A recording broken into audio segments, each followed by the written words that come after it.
මත්නි පින්වත් දරුවනි අද දුරුතු පුරපසළොස්වක පොන් පොහොය දවස අපගේ භාග්‍යවත් තරහත් දසබලධාරී වූ සම්මා සම්බුදුරජාණන් වහන්සේ සාරා සංඛ්‍ය කල්පලක්ෂයක් සමතිස් පාරමී ධර්මයන් සම්පූර්ණ කළා. සලසා සංඛ්‍ය කල්පලක්ෂයක් ගුණ ධර්ම වඩලා 20 අසංඛේය කල්පලක්ෂයක් පුරාවට සසරේ කරන ලද පින් බලයෙන් සම්මා සම්බුද්ධත්වයට පත් වෙලා සත්සතිය ගත කිරීමෙන් අනතුරුව සහම්පති බ්‍රහ්ම රාජයාගේ ආරාධනාවෙන් බරණැස ඉසිපතන මිගදායේදී ඇසළ පොන් පොහොය දවසකදී දසදහසක් ලෝක ධාතුවම කම්පා කරවමින් චතුරාර්ය සත්‍ය ප්‍රකාශිත උතුම් ධම්සක් පැවතුම් සූත්‍ර දේශනාව මේ ලෝකයට දේශනා කරලා එසේ ලෝකයාට දහම් පණිවිඩය බෙදාහල අපගේ භාග්‍යවතුන් වහන්සේ එන අනතුරුව බුදුරජාණන් වහන්සේ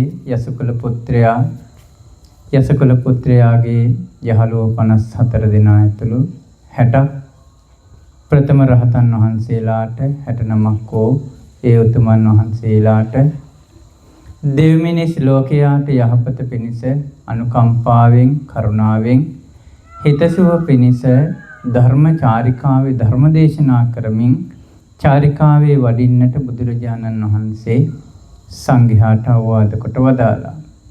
පින්වත් මහණෙනි නුඹලා මාර්ග 60කින් වඩින්නේ එක මගක දෙනමක් නොයන්න කියලා අවවාද කරලා භාග්‍යතුන් වහන්සේ වදාළා පින්වත් මහණෙනි නුඹලා ඒ මාර්ගවල වැඩම කරන්න මමත් ඔරු වේලාව බලා වඩින්නම්. ඒ නිසා නුඹලා ඔරු වේලාවට නොවැඩ අනික් මාර්ගවල මාර්ග 60කින් වැඩම කරන්න කියලා බුදුරජාණන් වහන්සේ අවවාද අනුශාසනා කරලා සංඝයා පිටත් කොට හරිමින් බුදුරජාණන් වහන්සේ ඔරුවේල් දනව්ව කරා වැඩම කළා.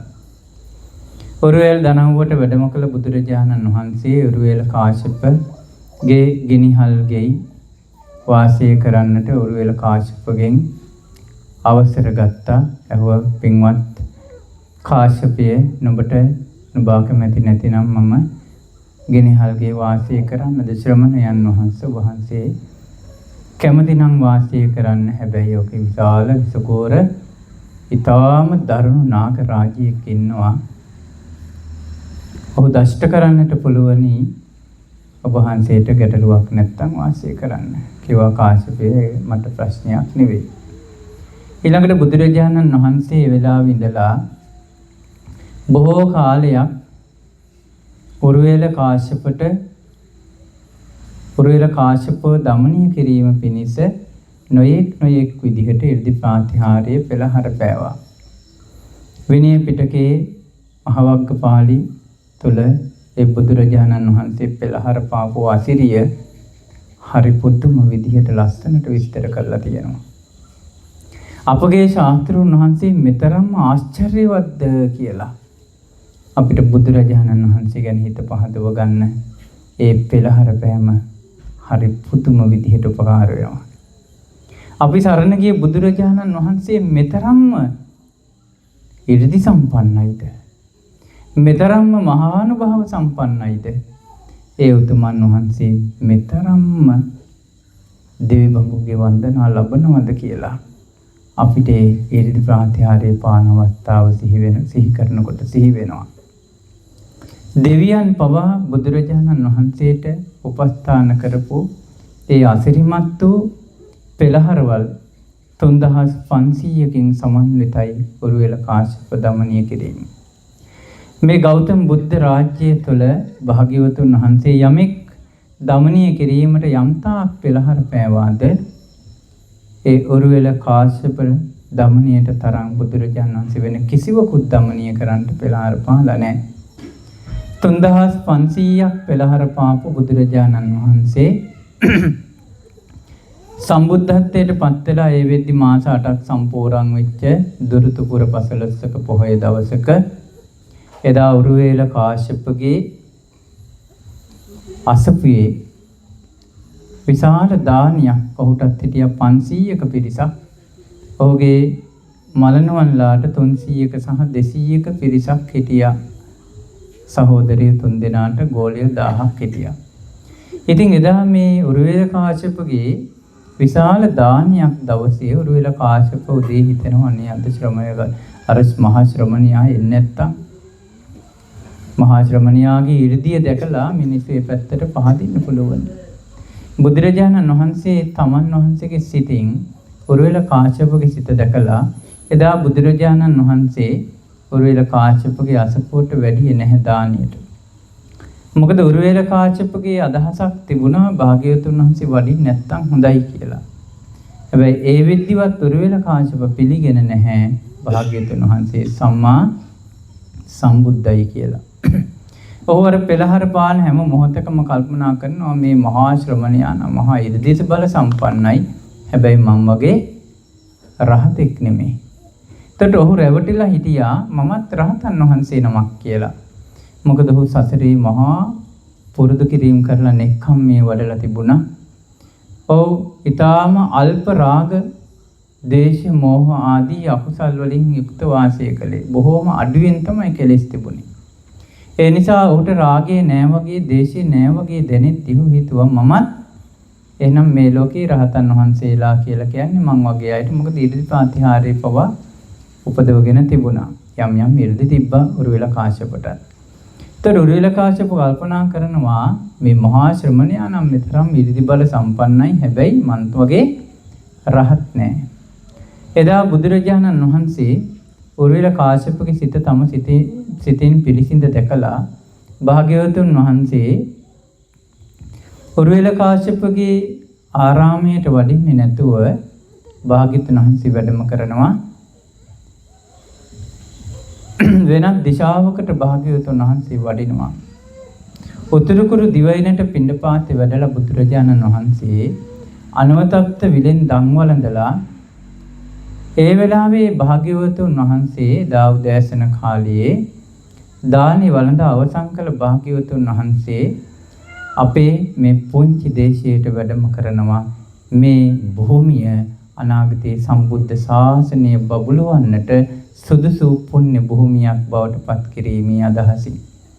ඒ අද වගේ ඇසලපුර පසළොස් මේ අද වගේ දුරුතුපුර පසළොස්වක පුන් පොහොය දවසක එදා භාග්‍යවත් බුදුරජාණන් වහන්සේ මහියංගන චෛත්‍ය රාජානන් වහන්සේ වැඩ සිටිනේ පුණ්‍ය භූමියේ වැඩ සිටිමින් යක්ෂයන් දමනය කරලා ගිරි දිවයිනට පළවා හරිමින් මේ පුණ්‍ය භූමිය පාරිශුද්ධ භාවයට පත් කළ අනාගතේ සම්මා සම්බුද්ධ ශාසනය බැබළවීම පිණිස භාග්‍යවත් බුදුරජාණන් වහන්සේමයි භාග්‍යවත් බුදුරජාණන් වහන්සේගේ සිරි මුව මඩලින්ම සක්‍ර දේවේන්ද්‍රයාට දේශනා කොට වදාළේ පින්වත් දෙවිය පින්වත් ශක්තිවිඳුනි මාගේ මේ සම්බුද්ධ ශාසනය මේ ලෝකයෙන් අවසන් වෙනකම්ම මේ ශාසනය පවතින්නේ ශ්‍රී ලංකාද්වීපයේ.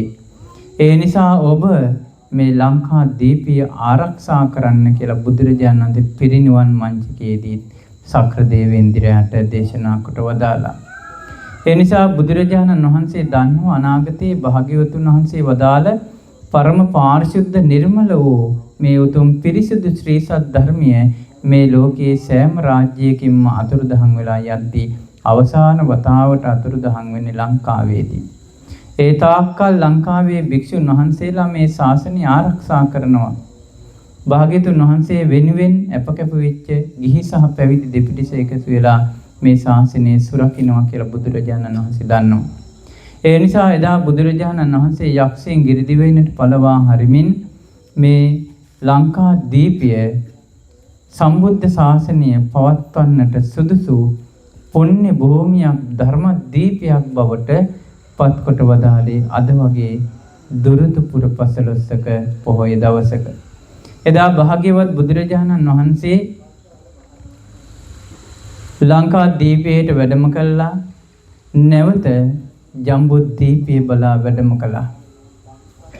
එදා බුදුරජාණන් වහන්සේ උරුවෙල කාශ්‍යපගේ ආරාමයට වැඩියා. උරුවෙල කාශ්‍යප බුදුරජාණන් වහන්සේ වඩිනවා දැකලා අහනවා ශ්‍රමණයන් වහන්සේ අද උදේ දානෙට වැඩියේ නෑනේ. භාග්‍යවතුන් වහන්සේ දේශනා කරනවා ඇයි කාශ්‍යපය නුඹ කල්පනා කරානේ ඒ මහා ශ්‍රමණයා දානෙට වඩින්නේ නැත්තම් හොඳයි කියලා. ස්වාමීනි කොහෙන්ද ඔබ වහන්සේ දන් වැළඳුවේ නම්? උතුරු කුරු දිවයිනින් දන් වළඳලා දම් පිළි අරගෙන අනෝතත්ත විදිහින් දන් වැළඳුවේ කියනවා. මේ සිද්ධිය අහපු උරුවෙල කාශ්‍යප කල්පනා කරනවා මේ ශ්‍රමණයා නම් මේ මහා ශ්‍රමණයා මහා ඉරිදිබල සම්පන්නයි. හැබැයි මංගේ රහතෙක් නෙමෙයි. ඒ වෙලාවේ බුදුරජාණන් වහන්සේ කල්පනා කළා දැන් මොහු දමණීය වෙන්න සුදුසු මොහොත.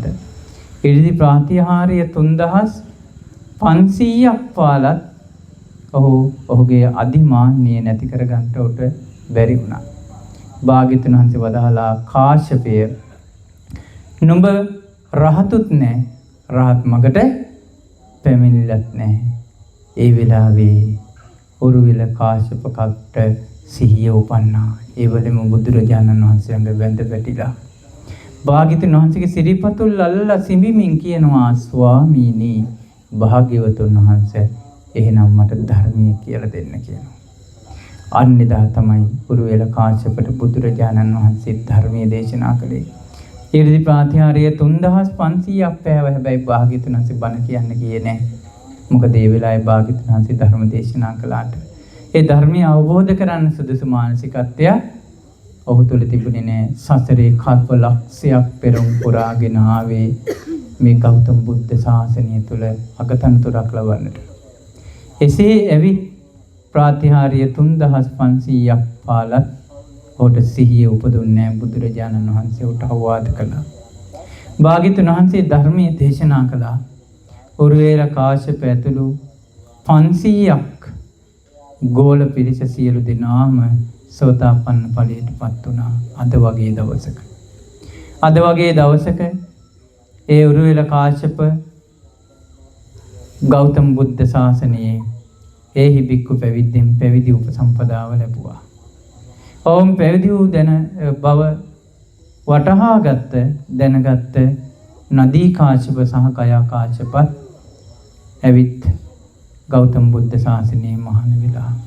ඒ උරුවෙල කාශ්‍යප ඇතුළු නදී කාශ්‍යප ගයා කාශ්‍යප ඇතුළු ඒ දහසක් ශිෂ්‍ය පිරිස සහිත වූ මේ සහෝදර තුන් දෙනාම ගෞතම බුද්ධ ශාසනය තුළදීම මගඵල නිවනින් සැනසී වදාළේ ගෞතම බුද්ධ ශාසනයේ ඒහි බික්කු භාවයෙන් පැවිදි උපසම්පදාව ලැබී අද වගේ දුරුතු පුර 15ක පුන් පොහොය දවසකදී